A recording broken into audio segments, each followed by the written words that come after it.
এই ঘটনা ঘটার পর এলাকার যিনি প্রতিনিধি এবং মন্ত্রীও তিনি, তার রিয়াকশান শুনেছি। এখন তপন তারাও বলেছেন যে তিনি দুঃখ প্রকাশ করেছেন এবং যারা এই সমস্ত করেছেন বা করতে পারেন, স্বাভাবিক তিনি জানবেন কারা করেছেন, তাদের হয়ে ক্ষমাও চেয়েছেন। তো আমি আশা করব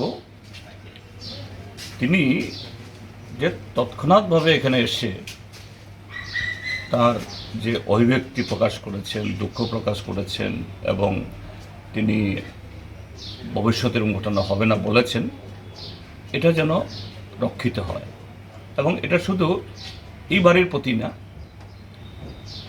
সারা ত্রিপুরার যে দায়িত্ব তিনি কতটুকু নিতে পারবেন আমি জানি না, কিন্তু জিরানিয়া মহকুমা, শুধু মজলিশপুর বিধানসভা কেন্দ্র না, মজলিশপুর বিধানসভা কেন্দ্রের মধ্যে এই জিরানিয়া মহকুমা মধ্যে যাতে এই জাতীয় ঘটনার পুনরাবৃত্তি না ঘটে, এবং আমার দৃঢ় বিশ্বাস তিনি যদি ভূমিকা নেন, তিনি যদি সত্যিই যে সে ধরনের দায়িত্ব পালন করেন, সম্ভব, তার প্রতি আমার সে আস্থা আছে।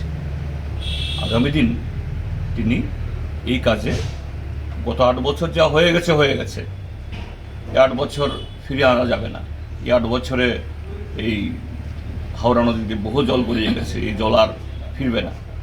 কিন্তু সামনের দিন যাতে ঘটনা না হয়, এই ক্ষেত্রেতে তিনি ভূমিকা নেবেন, এবং যদি ভূমিকা নেন তিনি এটা করতে পারবেন, এই আস্থাও আমাদের আছে।